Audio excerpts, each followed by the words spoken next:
which then opens out into a multidisciplinary program around lunch, and then follows on to the oration. But from this year, we have the workshop in NIMHANS, and the Director Vice Chancellor of NIMHANS, Professor Satish Chandra, is here with us today. And following a very successful workshop, we have the short symposium in Chennai, which will then be followed by the oration. So welcome to all of you for what I hope promises to be an interesting afternoon, both gastronomically, which I think is now over, and cerebrally.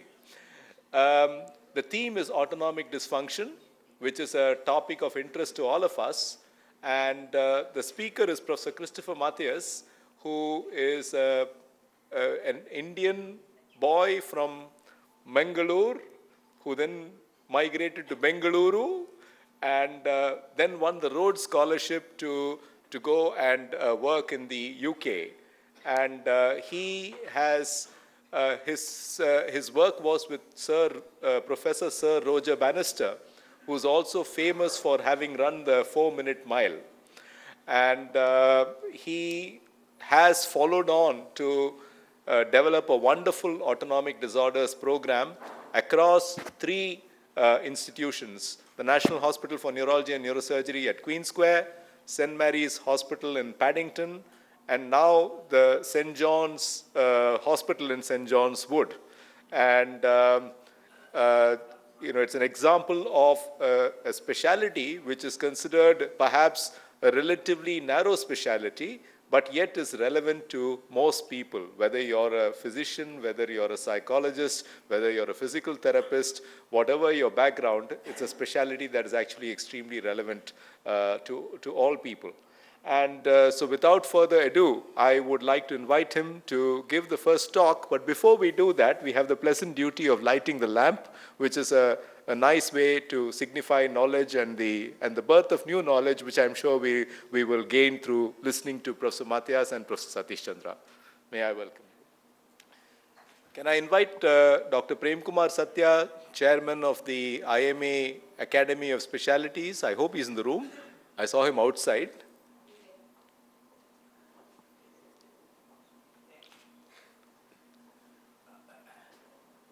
Can I invite also Dr. Subbalakshmi, who has been here for all 35 orations. So request her to a big part of the TS Srinivasan movement. And can I invite Dr. Vijay Kumar, the Director of the Institute of Neurological Sciences, to join us, please. Dr. Satya.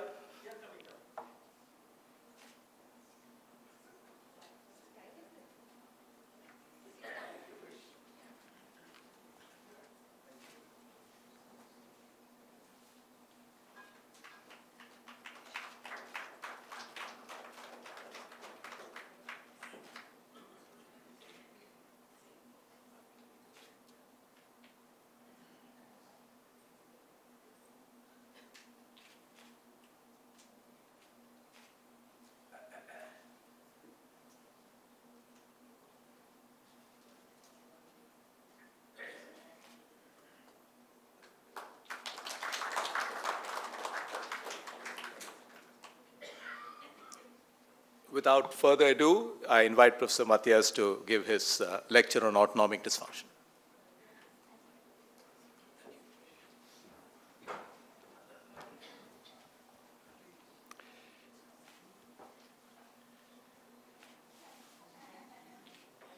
Sorry, can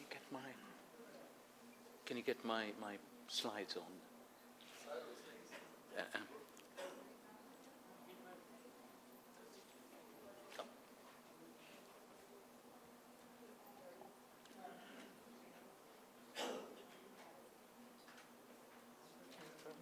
That's the oration. No, that's not. Gosh, where is the chap who came with me? It's already. It's linked up with my. Here it is. That's it. Yeah. So which one will it be? No, that's not the one. Oh dear. This is Dr. Satish Chandra. Satish Chandra. Epilepsy dysautonomia, not that one. No. It's linked. We've got it. Thank you. And Chris, I'll tell you at the end because I'll Okay. If Yes. you can Pull it want out? to blow anything out. you Yes, see. yes, yes. We will do, slideshow, and from beginning. Right, there we go. Brilliant. Okay, thank you very much. Dr. Krishnamurthy, Professor Satish Chandra, ladies and gentlemen, it just shows you might know a little bit about autonomic dysfunction, but you're terrible with all other things, so we need the expertise. It's really good to be here, and it's good to see an audience. And I must actually give you a health warning in a way, because you're going to be listening to me twice. So part of what I'm going to be saying again. So keep that in mind if you want to leave now and come for the other one, you see. Now, what I thought I'd do is really go through, I believe all of you are in a whole range. You're in general practice, and therefore you cover the entire components. So what I want to do is really go through to give you some idea of the autonomic dysfunction syndromes. And I'm going to do this in two ways. I'm going to go through the scientific principles first, and we're going to focus largely on cardiovascular control. And then I'm going to give you some examples in real life and what they have shown, because I hope that this will resonate even more closely with what you see in clinical practice. So if we can begin. The nervous system, as you know, is an amazing system with cognition, with the motor side, with the sensory side. But the autonomic side, and I might have a bias here, of course, is very important because it serves every organ in the body. And as you probably know, it's both in relation to what's called the sympathetic, which goes to each organ, and the parasympathetic from the brain and the sacral region. As a result of which organs are innervated and function well. There's integrated function in terms of temperature control and blood pressure control, and it's so important for well-being, for emotion, and quite importantly also for survival. If we didn't have our blood pressure and our temperature, as two examples, well controlled, we wouldn't be around. This is a brief description of the cardiovascular components and a classification. And these are clearly people who would present with either dizziness or with syncope, particularly when they change position. And you can divide them into two sorts. The upper, which are patients where there is damage to the autonomic nervous system. Unfortunately, many of them we cannot reverse, but we can certainly treat, so it's important. And then those where you've got an intermittent disorder, where there's no damage, but it occurs for a short while. And I'll give you some examples of these. Now, we normally think of blood pressure as that magical figure of 120/80, and don't usually think of the fact that the heart is important to keep that pressure up. The blood vessels are important, the volume in it. But what is not shown here, and I'll show you in a moment, is that with each beat, the autonomic nervous system controls blood pressure and heart rate in a variety of situations. This is a very simple diagram schema of what's called the baroreflex, which controls blood pressure. You've got signals from major arteries and the lungs which go into the brain. In the brain, it's integrated. And this is done automatically, of course, by the autonomic nervous system. You've got the vagus nerve to the heart, which either raises the heart rate when the blood pressure is low or lowers it when the blood pressure is high. And then you've got the nerves coming down the spinal cord. These are the sympathetic to the heart and the blood vessels, which constrict when needed to keep the blood pressure up or dilate and expand to lower the blood pressure. And this is occurring all the time. Now, just to give you one example, that there are chemicals involved also, so it's both neural activity and humoral or chemical activity, and I'm just going to point to one or 2 points here in this slide. In a normal group of subjects, this is the noradrenaline level, which is the precise marker of autonomic sympathetic activity, and it goes up when people are standing. In various conditions, you'll see that there's no change in this. So there is failure of the autonomic nervous system. I'm just going to show you two, a brother and a sister, where there was absolutely no level, detectable level of noradrenaline or of adrenaline, which is usually much lower. And we'll come to that in a moment. But the key is noradrenaline is the neurotransmitter which helps in constriction of the vessels. Now, you can test this in a variety of ways, and I'm not going to go through this. You need modern technology, you need tilt tables, you need good laboratories, and of course, you need very good supportive staff who are going to help in terms of this. And I'm going to show you an example of what we can see these days, because we don't need to put in catheters into the arteries. We can do this non-invasively, and we can measure blood pressure continuously. Here's before, during, head-up tilt. So we've got gravity and after head-up tilt. And there's virtually no change in blood pressure and heart rate in a normal individual. Now, this is what happens in different situations. And you all are lucky you're sitting, but in my case, I'm standing. So we've got gravity. So it's very important that I have the right blood pressure to get blood, particularly to the brain, so I can function reasonably well. Now, if there's damage to these autonomic nerves, this is what happens. You get autonomic failure, and the moment they're put upright or standing, the blood pressure plummets down. The moment they're put back to the horizontal, it goes up, sometimes even higher. And the nerves to the heart are not working well, so the heart is effectively flat. So that's a typical example of orthostatic hypotension. And there are two important clinical pointers here. The first is check with your patients, are they worse when they're upright, and are they better when they're lying down? And measure the blood pressure and ideally heart rate when they're lying flat and when they're sitting or standing, because that's the only way you can pick this up. History and the findings, and then of course the laboratory, which helps. Now you're going to say, does it matter at all? And the answer is yes, because these are some of the symptoms which occur if you're not getting blood to the brain, which is above the heart and therefore more susceptible when you're standing. You get dizziness, visual change, you might faint, and people don't think clearly.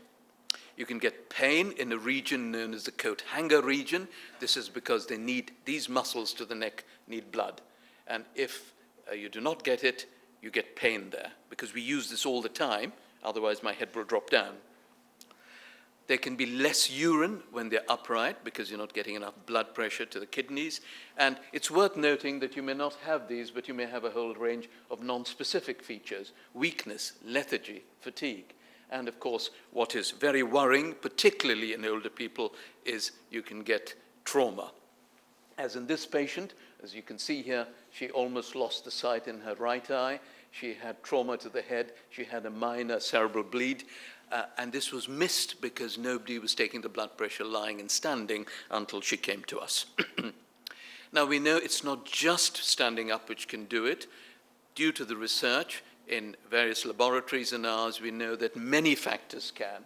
Forgive me for this busy slide, but just to point out that in anything which dilates the blood vessels and expands them can make matters worse because the nerves are not working properly. So when it's hot, because of cutaneous dilatation, after food and even small amounts of alcohol, because of splanchnic dilatation, and after physical exertion, because you need more blood flow to the muscles. And it's also worth noting that a whole range of drugs, and so the drug history is very important to ensure that drugs are not responsible for that too. There are many ways of testing, which there's no time to go through, but I just thought I'd show you that one thing which could be used in the home situation is what we call an ambulatory blood pressure. You put a cuff, this is programmed, it automatically records every 20 minutes. There's also an override in particular situations. This is in a normal subject. You've got a few changes depending upon activity. At night, it drops down, and that's a perfectly normal response because your sympathetic nerves, which are working well, switch off a little bit at night. If you have a patient who's got autonomic failure, this is what you see. The blood pressure is going up and down. And if you look at this with a diary, and this is where our particular autonomic protocol comes in, you find that they're lying flat here, they're standing up, they may be having food. This is in the evening after dinner. And at night, it goes up even higher. So you may have another problem, which is called supine hypertension. And please note here, many of them pass urine overnight. The moment they're trying to pass urine, the blood pressure drops down again. So these are the aspects which you can pick up using a standard 24-hour blood pressure, but with the protocol. I'm going to give you an example now for two cases with fixed autonomic failure. Maybe I shouldn't have said that straight away, because I'd like you to think about it too. So this is a 59-year-old lady. She fainted on 2 occasions, not while walking flat, but on a slope. She was weaker over some years. She was worse after food and in hot weather. She had pain in the neck region, but this occurred only when she was upright, not when she was flat. So it wasn't due to cervical spondylitis. She did not perspire, so she was not sweating. Unlike previously, she had been constipated. And I bring this out because, of course, the autonomic nerves supply sweat glands, supply the bladder, supply the gut too. On examination, there was nothing to find clinically, no neurological or other deficit, except that when she was stood up, the blood pressure fell quite markedly. So again, the clue came there. You obviously know what the diagnosis is. It's easier for me because I know what. Thank you very much. Am I getting too hoarse? Is that the clinical diagnosis? This is a condition where you get pure autonomic failure, which means there's only the autonomic nerves are involved, with severe orthostatic or postural hypotension. I'm going to give you another case now. This is a 68-year-old gentleman who became worse usually after meals for some years. He couldn't even drink a small amount of alcohol, so even half a glass of Kingfisher Light and he'd be in trouble. He had erectile failure, he was constipated, his handwriting became smaller, his balance was poorer. Clinically he had Parkinsonian features, but he only had a small fall in blood pressure in the clinic, so he didn't really have postural hypotension by definition, which is over 20. Now, what could the diagnosis be here? And it's different from the other ones. The diagnosis here is that he had Parkinson's disease, hence his motor deficits. He also had autonomic failure, which caused orthostatic hypotension, but not usually when upright. It was mainly after food. So the history was important, and also the fact that you can be testing them in the laboratory. Just to give you some examples of these sorts of conditions, they could be acute, which are fairly rare. They could be chronic. We've given you 2 examples, pure autonomic failure, Parkinson's disease. There is a rare condition called, or relatively rare, called multiple system atrophy, where there's more than Parkinsonian features, and unfortunately the prognosis is quite poor. It's difficult to separate, but it's very important to diagnose. And increasingly, as we find, in the elderly, there's a condition called Lewy body disease. So they might have some Parkinsonian features, they don't think, so there may be a touch of dementia, and they've got marked autonomic failure in some of them. So these are conditions which should be picked up and therefore treated. These are what we call primary, but there are a whole range of what we call secondary, where we know what the condition or the cause is. They may be genetic, and some of them are relatively rare, such as those patients with dopamine beta hydroxylase deficiency. Those are the ones where the noradrenaline was 0 on that slide. It could happen to any of us due to trauma, high spinal cord injury.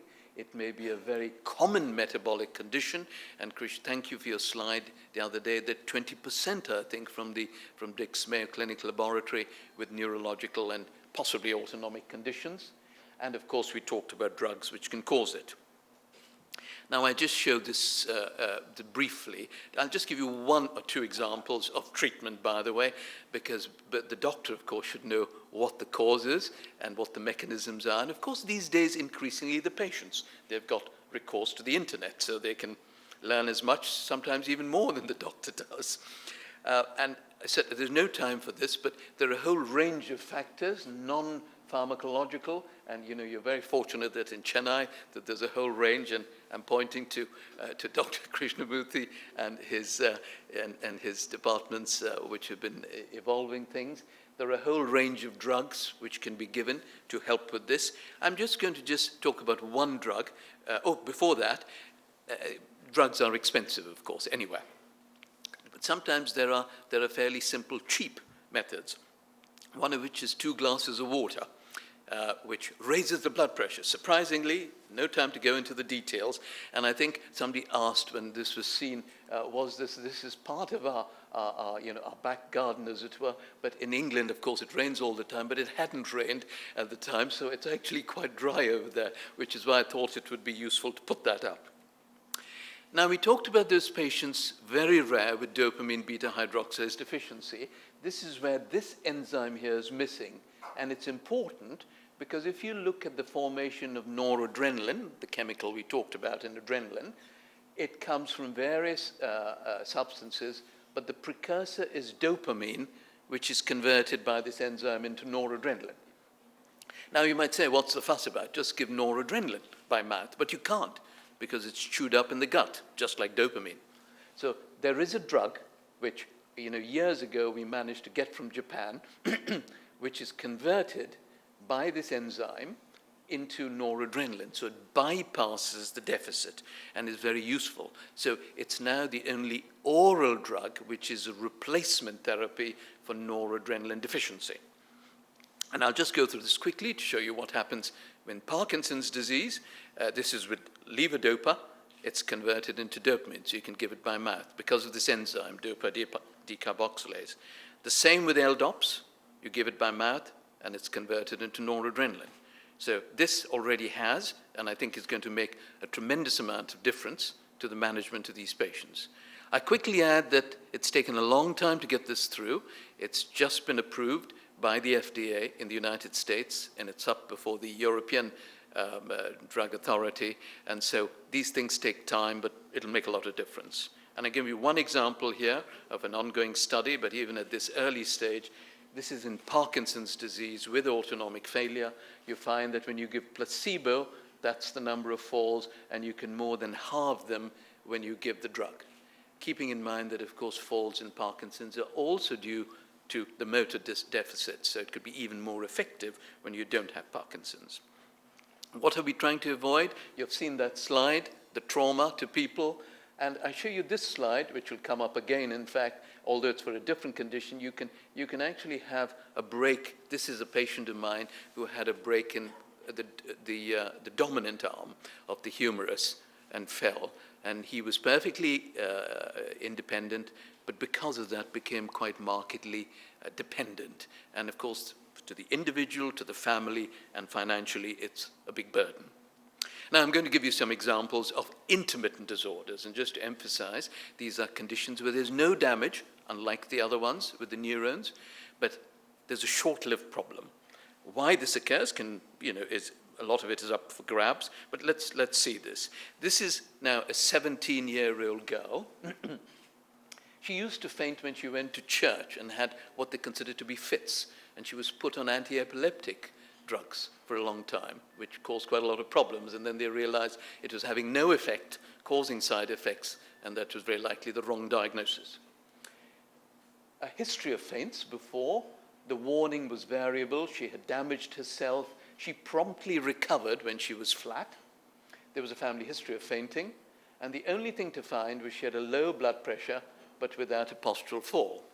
So you're going to wonder what the diagnosis is in this condition. We know it's not epilepsy. And this is what was seen when she was tested.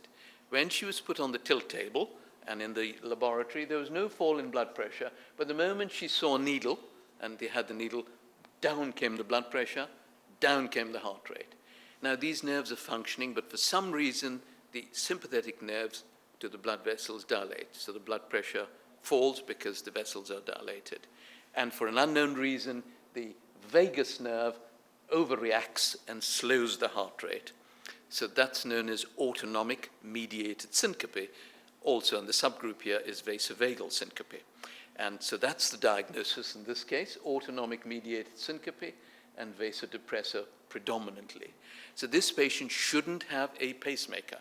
And this is very important. In the old days, in our experience, a lot of them would go almost automatically to have a pacemaker, which was, again, horrendously expensive and unnecessary. But you need to be sure. Okay.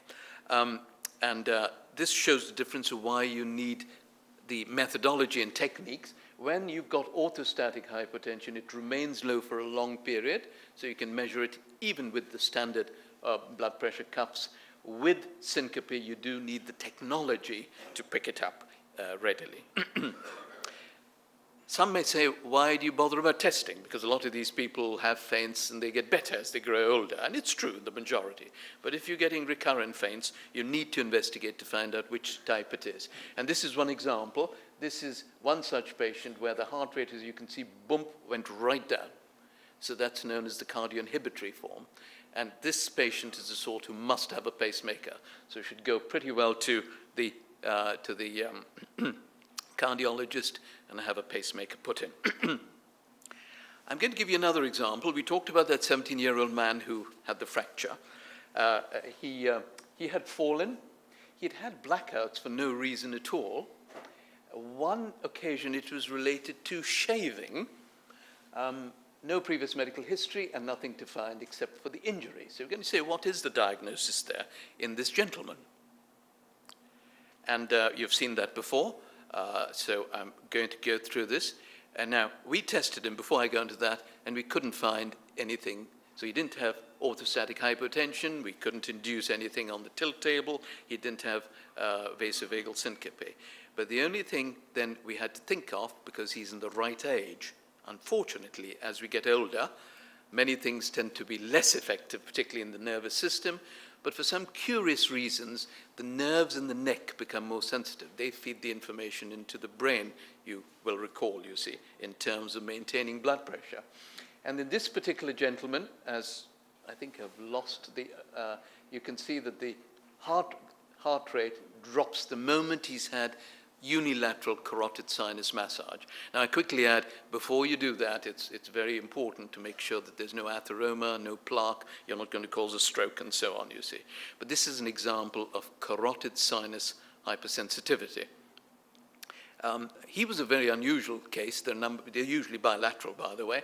He underwent denervation of that by one of our surgical colleagues, and it had nothing to do with that. He became president of the Royal College of Surgeons later, you see, and was knighted. But it just shows that you can do a unilateral, but in the majority, you do need a pacemaker to help with this. So that was the diagnosis, carotid sinus hypersensitivity.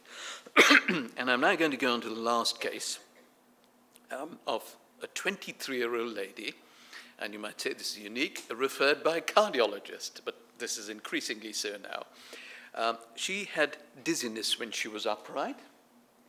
She had palpitations, usually, when upright, and even after mild exertion. She was quite fatigued. She also had a headache, which was worse when she was upright. And only on examination, essentially nothing to find. So no neurological or cardiac, except that she had a marked rise in heart rate of over 30 beats per minute. So lying, say it was 80, upright, it went up to 116. I mean, it really should go up by about 10 or 15 only. So what's the diagnosis? And this is what was seen in this sort of a patient. Normally, you get no change in blood pressure and heart rate. In this patient, the blood pressure is low, but it's not falling, unlike the other patients. But look at the heart rate. It's going up quite markedly when upright, and then comes back when they're sitting down or lying down. And this is called the postural tachycardia syndrome. And this is a disorder which now occurs in young people. It's really been described since the start of the millennium, so in the last 10, 15 years. This is what you might see when you use the blood pressure machines and the heart rate machines we were talking about. Normally, I'm not sure what's happened to the L there, it should be there, you get, well, small changes in blood pressure and heart rate. In a patient who's got POTS, it's going up and down. And you're going to find out why. This is why it's so important to have the diary, which I don't think, sorry, I'm going to see, no, the diary. But if we go back to that slide, if you check on this over here, you'll find that they're standing up each time or exercising. At night, when they're lying down, of course, you don't get it. So that's typical of the postural tachycardia syndrome. In the old days, I used to call this the Manhattan skyline. In the present days, unfortunately, it's the London skyline. No, I should say fortunately, it's a measure of that. And I don't know about the Chennai skyline.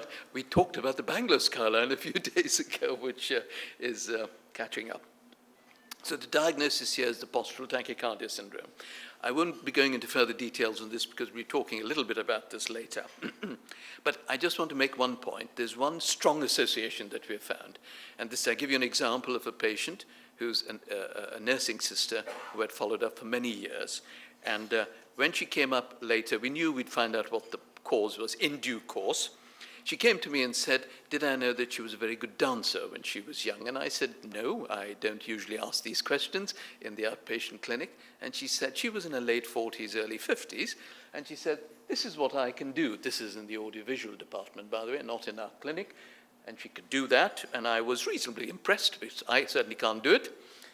And she could do that. And she could do that too. Now, none of you are impressed because I'm sure you can all do it possibly, but she had what's called the joint hypermobility syndrome. There are many ways to evaluate it, and one way is to try and get your thumb. You can test yourselves while you're here against your forearm. If you can't, like I am, if you can see the skyline there, then you don't have, the chances are you don't have it, but so that's one thing. We know now there's a very strong association between various, it's a connective tissue, well, condition, I wouldn't even call it a disorder, condition, because some people are top athletes, gymnasts, dancers, ballet, Bharatanatyam, and so on, with no problems at all. And it's part of a condition called Ehlers-Danlos 3, which there's no time to talk about.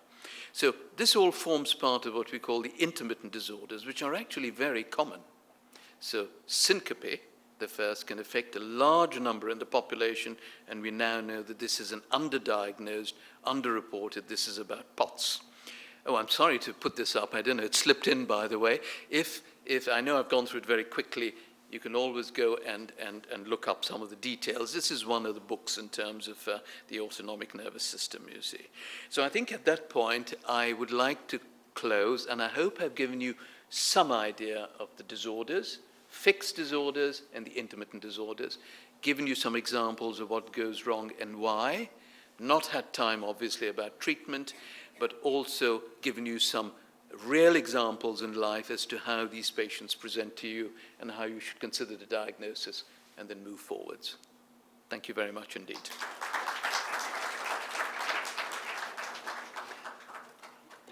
Yeah, that's fine. I'd be delighted to answer. If you have any questions, this is a good time to ask Professor Mathias a couple of questions before we move to the next talk.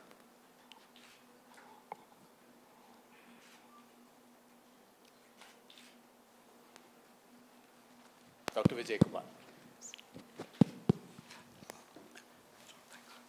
I would like to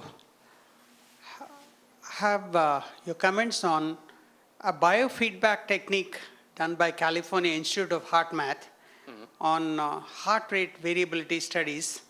They have a biofeedback equipment using just breathing technique, a deep inspiration and expiration, and this is connected to the computer.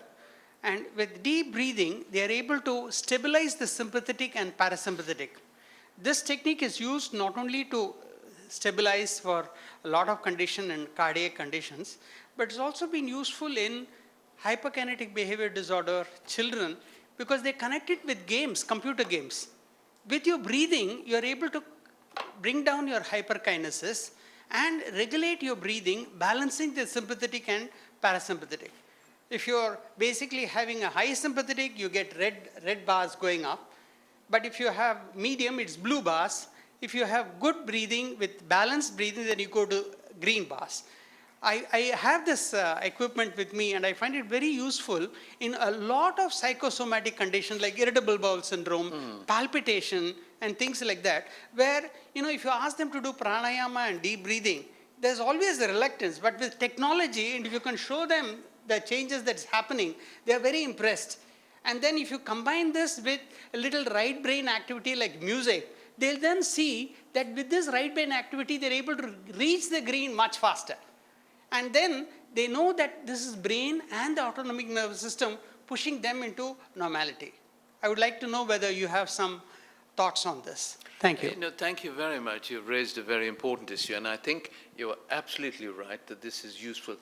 The chances are it will not be useful when there's actual neurological damage and the disorders which we have, the chances are it's going to be less likely, but there's no reason why it shouldn't be used because, of course, it's non-invasive. There are no side effects. Unlike, unfortunately, most of the drugs, well, every drug that we use has got side effects. I think this could be particularly useful in the patients with the POTS, with the tachycardia, because they fall into broadly three categories. Some where it's very much what I call organic or physical.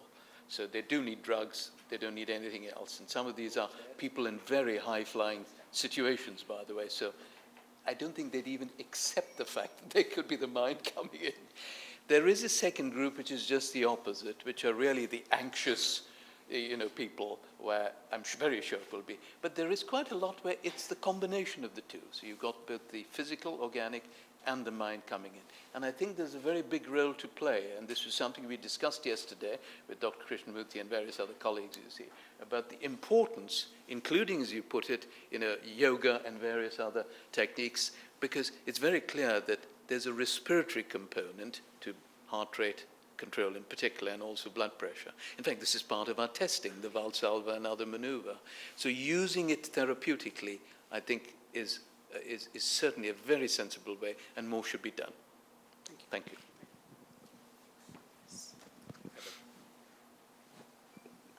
Dr. Kamakshi Shanbhog, could you kindly clarify the association of Parkinson's disease, autonomic dysfunction, causal, coincidental, genetic?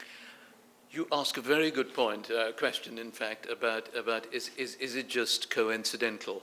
Now, Parkinson's disease, was and still is considered, it is a major motor disorder. Obviously, you can see it. You don't have to be a card-carrying neurologist sometimes to make that out. And for years, the autonomic component was disregarded for reasons one of which is that nobody measured the blood pressure lying and standing. And so the falls were considered to be due to the motor disorder rather than due to anything else. In fact, one of the people who's been instrumental, along with a number of others, is somebody called Ray Chowdhury, who did his MD with me. I think you might know him, Dr. Satish Chandra. And he has been one, amongst others, who's been looking at the non-motor side of Parkinson's disease. And patients found that the most distressing. And most of them are autonomic. Orthostatic hypertension, the gut constipation, the bladder problems, sometimes sweating problems. You're going to, of course, say, could it just be coincidence? But then there is somebody called Braque. Braque and his wife were neuropathologists, and this is called the Braque hypothesis. And I've got my slide somewhere there, but I didn't put it in here. They did some very interesting studies and showed that there were Lewy body and Lewy body neurites occurring even before the motor features in the brainstem of Parkinson's to be patients. Parkinson's to be, I say, on the typical. So this has been neuropathologically shown by Braque, occurring in the autonomic neurons in the brain, the various brain areas and further, as a precursor to the substantia nigra and the basal ganglia involvement, which is very clearly motor. So it's not coincidence, it's reality, it's part of the condition, and in fact it may be a precursor to the motor deficit in Parkinson's disease. I hope it answers your question. Thank you very much for an excellent lecture, sir. Thank you. One last question and then we will move on.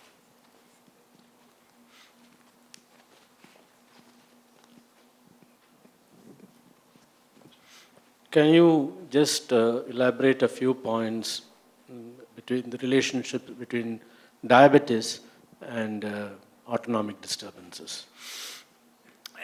Thank you. My own personal experience, by the way, as you'll probably hear later with diabetes, I've tried to keep diabetes away because our department will be swamped, and the reason being that diabetics are, unfortunately, the incidence keeps going up, and as we heard yesterday again from Dr. Krishnamurthy from the Mayo Clinic studies, 20% of them certainly would have a neuropathy, and the majority would also have an autonomic neuropathy. So huge, huge, huge numbers. It's very likely, not very likely, it is damage to the autonomic nerves. It seems to occur first in the heart. So one of the first things is a cardiac autonomic neuropathy or denervation, and then it's the sympathetic. So patients may not have the fall in blood pressure at the start of the condition, but with the testing, they've got the problems with their heart. And this is of some importance because various colleagues in Michigan have shown using a number of studies that the cardiac control, the coronary control, is actually much poorer in these patients. So when you've got that, when you've got diminished heart rate variability, which is one way of testing for it, the incidence of, of death is much, much higher. So I think it's, well, not just a number of people feel that this has been under-investigated, under-considered, and could have major influence in terms of management of diabetics, particularly when they've got a neuropathy. I hope that helps partially answer the question. Thank you, Professor Mathias. I'm sure you'll all hear more from Professor Mathias at 3:30 in the TS Srinivasan Oration, and we'll again have an opportunity to ask questions at the end of that session. I have great pleasure in introducing Professor Parthasarathy Satish Chandra, who is one of India's most eminent neurologists. Today, he is the Director and Vice Chancellor of NIMHANS, someone who wears that responsibility very, very lightly. And it's a great pleasure to welcome him back in his capacity as the Director Vice Chancellor, also because the TS Srinivasan Chair and the TS Srinivasan program is now in NIMHANS. Professor Satish Chandra.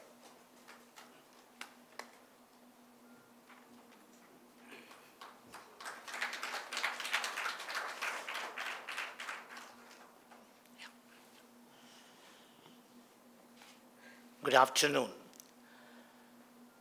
Dr. E.S. Krishnamurthy, my friends, invited guests here. It is a great pleasure for me to be here on this podium after a gap of few years. Myself and Dr. Krishnamurthy are associated with this program for many, many years, and we started that way back in 2000. And today, the TV Srinivasan's group has now jointly organizing this type of program at NIMHANS as well as in Chennai.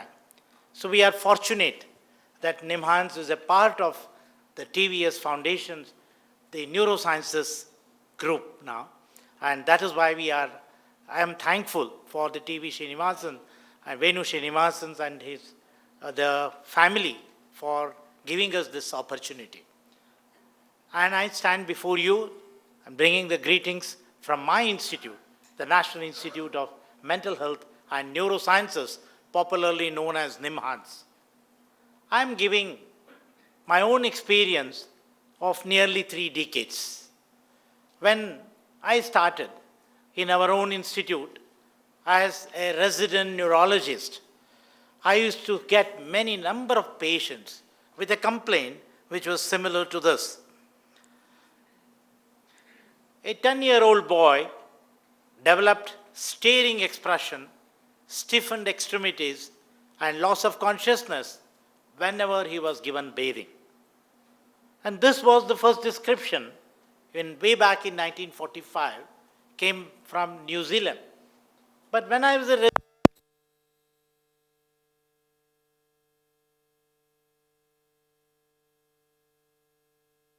father of Indian epileptology, I used to see these cases one after another coming to me saying that my child is getting this episode. Whenever given bath, when the water is poured over the head, my child gets convulsions or fits, what we call as fits in a common terminology. The people were wondering, what is this? Is it a real entity? Some even went on to pull us down to say that this must be a Bangalore phenomena, and nowhere it is seen. So the people started pulling also to say that this may end with Professor K.S. money. I have heard this year after year.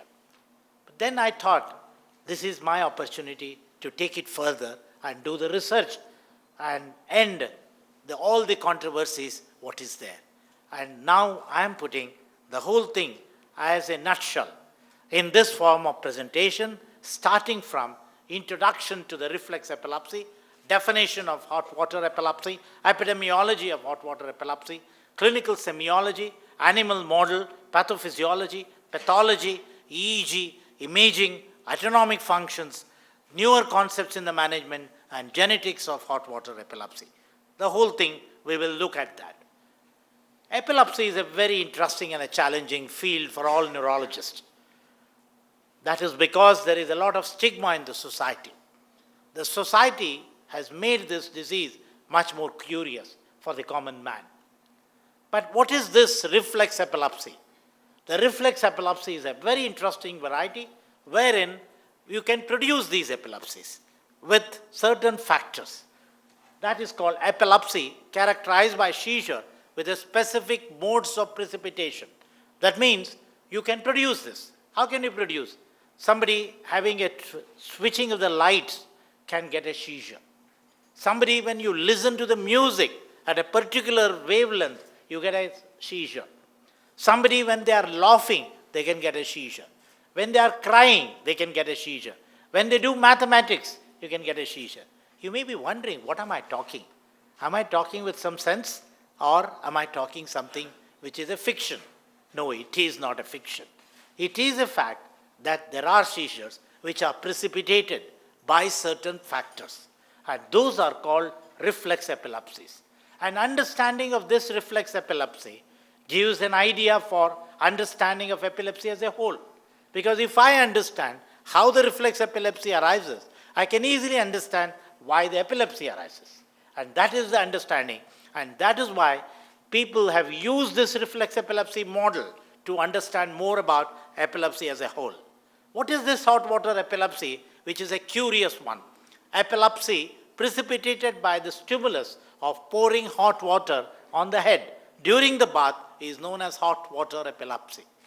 I'm sure all of you take hot water bath. I do not know in Chennai whether you practice more hot water bath, but definitely in Bangalore, all of us take hot water bath, which is a very, very common one. We also call as water immersion epilepsy or bathing epilepsy also. And this was known from many parts of the country, world. It is not that it is only in India. It was seen in Australia by Kippert in 69, Canada in 78, Japan by Kurata in 79, UK, Moran, USA, Stensman, and Turkey of recent years. In recent years, there are a lot of papers coming out from Turkey and Japan. And we are seeing that because all these papers are referred to me for evaluation. So I get to know even before publication that this paper is coming out. But what is interesting is it is frequently reported from South India, and that too from Bangalore and Karnataka, which was started with Professor K.S. Mani, my teacher and philosopher and a mentor. And then Professor Velu Murugendran, I'm sure you all know, he is a very well-known neurologist in Chennai. He has also published a paper in 1985 from Chennai. And that is the interest between Chennai and Karnataka. So we have done now the recent studies even to consolidate our findings. And this was a recent study which has been done from Bangalore, from nearby Karnataka. And we have seen that these are the places where we are more commonly seen. Southern part of Karnataka state, these patients are coming to, and we call that as Mandya belt. And that is the area where we get large number of patients now. So we need to now look at this. So I first published a paper, Hot Water Epilepsy, a variant of reflex epilepsy in southern India. And this was published in one of the very highly rated epilepsy journal, Epilepsia. This was our first initial observation as a student. As a student, I started with this, and we looked at all our epilepsy cases in our institute and compared that with the hot water epilepsy. What we understood was 4.2% of the patients coming with epilepsy, complex partial seizure, and a generalized tonic-clonic seizure consists of this hot water epilepsy in our own setup. That means it is not uncommon. If you sit in our outpatient, any day I can show you at least 5 patients. 5 patients coming with hot water epilepsy can be seen any time. So that is the prevalence of this type of epilepsy. And what is this type of epilepsy? 2/3 of the patients come to us with complex partial epilepsy, which I will show you in a video. But 1/3 of the patient comes to you with a generalized tonic-clonic seizure, which all of you have seen on the roadside. A person falls down suddenly and gets a stiffness and also convulsive movement. And that is the type of epilepsy which occurs on a hot water bath in 1/3 of the patient. But what is interesting is about 10% of the patients are very, very interesting. And these patients, they pour water and water and water till they get the convulsion and fall down, because they enjoy that. They get a pleasure, they get a kick out of taking this hot water bath. As they get more and more water, they get a convulsion and fall down, because that is an intense pleasure they get with that. That is seen in 10% of the patient in our own series. So what do they come to us? They come to us with, when they take the hot water bath, suddenly the child stays a dazed look, irrelevant speech, and visual and auditory hallucinations, vertigo, the complex automatism, and a fear. That is the problem which these patients have. Here is a patient. I will be showing how it happens. As you can see here, he is a 12-year-old boy. And this is a common variety of giving a bath. And you see in the bathroom, we'll have a buckets with hot water and the cold water. You mix the water and then give it. The mother is giving the bath to this child. And this child is a 12-year-old. As he poured the water over the body first and then over the head, what is happening? He is confused. He doesn't know what he is talking. He is talking irrelevantly and he is not answering any questions. And look at his face now. Look at the face along with the mouth. He is doing certain movements which he doesn't know. And he is answering something irrelevantly. He is being asked who is that lady who is standing behind. He does not know. And he is totally confused, and he does with some movements with the hand. That is called automatism. And this is a typical complex partial epilepsy. And this boy gets every time when he takes the hot water bath. And you can see the eye, there is a nystagmus. There is an involuntary movement of the eyes, and the pupils were dilated during this time, thereby suggesting that it is a seizure phenomena. This type of seizure has been seen from all over the world. You have a series here, but ours was the largest series of 279 patients whom I have seen over the 4-year period and analyzed completely, and given the semiology part of it, what exactly happens in these patients. Most of them were children, but it is also seen in adults. Most of them get before 15 years of age. Youngest I had was a 2-year-old child. The 2-year-old child, oldest I had was 85-year-old man also. So we have extremes, but most of them occurs with a young age, and that is very, very important. Is it a benign one? The question which people ask. So we followed up. We followed up this series of cases, and you have series now from Mani, Dr. Subramaniam, Kurata, Miayo, and myself. And what we saw was a very interesting one. 25% of these patients, when they continue to get this hot water epilepsy, afterwards they start getting epilepsy without the hot water bath. That is the problem. It is not that benign. So that means they start getting the epilepsy without even the hot water bath. And that is non-reflex seizure. So we started putting a hypothesis. What is the cause for this type of epilepsy? One of the hypotheses was a complex tactile and temperature-dependent stimuli precipitated this epilepsy. Somebody said that there must be a lesion inside the brain in the temporal lobe, and that is producing epilepsy. That is the structural lesion. But we postulated a hypothesis, what is known as hyperthermic kindling. That means there is a kindling which is occurring in the brain due to the hyperthermia. Now we need to prove this point. It is very easy to put a hypothesis, but we need to prove. What did we do? We started going into an animal. So we started an animal experiment with a rat as the model.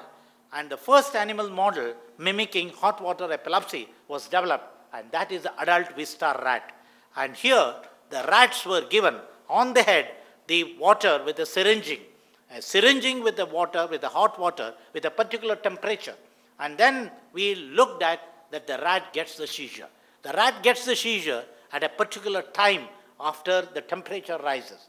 So then we put the electrodes into the brain of these rats, into a particular region, which is the medial temporal lobe and a hippocampal area. And that electrode served both for recording the temperature as well as for the EEG. Then electro recording of the seizures were done by depth recording, and the seizure initiation, we noted that it is dependent upon a particular temperature. That is what we learned. We learned that when the rat temperature goes up to a particular area, then the rat gets the seizure. And that is a very, very classical one. And that is why we said that it is due to hyperthermia, and that rat produces a seizure. Here is a rat on the table where the electrode, stereotactically, we place the electrodes into the brain, and on the rat, we conducted the experiments and recorded the EEG. Because if you put the electrode on my head and give a bath, nothing can be recorded because the whole electrode goes away. But in the rat, we can put the electrode into the brain. I can't do it in the human being because it is an invasive procedure. So we did in the rat and then recorded that these are seizures. This is a seizure activity which is obtained from the brain, and that produces electrical seizure. And that is why we could do that. Then afterwards, what did we do? We sacrificed the rats and we looked at the hippocampus. And that can be done in the human being, it is impossible. But in the rat we could do, we said that there is a hyperthermia in the rat which produces hot water epilepsy, which is an animal model for this. And we then further worked on, and this is the brain of the rats. And the brain of the rats, which we could see here, this is a normal hippocampus, which you can see beautifully, all these all these parts of the hippocampus, which is a horse's brain. And then you can see here, after the hot water epilepsy, there is a definite damage which has occurred here, and whether this is a cause or the effect is the question, which is seen in the C2 area and C3 area of the hippocampus in the rat brain. So what could we see? Then we went on further, because our hypothesis was a hyperthermic kindling. The kindling is a very, very interesting phenomena. That means if you go on stimulating for these rats, we must be able to produce the rats without the hot water bath. Is it possible? Yes, that was possible. We started stimulating the rat every day. Nothing happened. Nothing happened. The rat continued to get a seizure. Beyond that, nothing. But what we did was, every alternate day we started stimulating. It is not every day, every alternate day. And then what we found was by 14th day, the rat started getting a seizure even without the hot water bath in the cage, which was videographed and recorded. So that means the seizure gets prolonged, and the rat gets the seizure even before the earlier time. The latency comes down, the severity increases, the duration of the seizure increases, and then rats get spontaneous seizure. That means there is a kindling. The brain was kindled to produce that. So I have an evidence now, there is a kindling. But that is not sufficient. We have to prove that point. And proving that point involves using a TIM staining. There is a stain which is called TIM stain, which was not available in India at that time. We have to import that and then look at the brain and then show whether there is a sprouting of the neuron. That means the nerve cells have to sprout. Then only we can say that the brain is kindled. So here is an evidence that there is a sprouting of the neurons which have occurred here. These are the neurons which have sprouted. This is a normal one in a contrast, and here you can see these neurons are all sprouted, thereby showing that there is a kindling in the rat. So we demonstrated hyperthermia, we demonstrated kindling in the rat. By understanding this is not sufficient. Now we went to the next one. Does it occur in the human being? That is a question all of you will be curious to know. So we postulated next hypothesis, and that hypothesis was, yes, there must be thermal regulation which is defective in human beings, and that is producing the hot water epilepsy. But does it occur in everybody? No. It occurs in a person who is susceptible to that, and that must be susceptibility to hypothermia with an aberrant thermoregulatory system produces hot water epilepsy. This is our next hypothesis. So we went on to lay out an experiment. We started stimulating the people with a hot water bath. So all of us take the hot water bath. All my residents, my nurses were the guinea pigs for me. And they were all given that bathing has to be done, and we developed a thermistor, and a thermistor was putting into the pinna of the ear and record the temperature when they take hot water bath. And this was done experiment in our own bathing, in our wards now, and recorded the temperature. Nothing happens in the normal human being. When we take hot water bath, when we record the temperature, however hot it is, the temperature goes up by 0.5 degrees, and then it comes back as soon as our bathing is over. Nothing happens. Then I have looked at the patients who are getting this hot water epilepsy, what they get as 1:1. That means every time when they take hot water bath, they get this seizure. They are easy to get that. Such patients we grouped and then started giving the bath in our own lab. And this thermistor was recorded, and it is connected to an oscilloscope, and then recorded the temperature, what the temperature happens in these human beings. It was a surprising. What we saw was very, very interesting. Here, these are the patients where the temperature shoots up. The temperature shoots up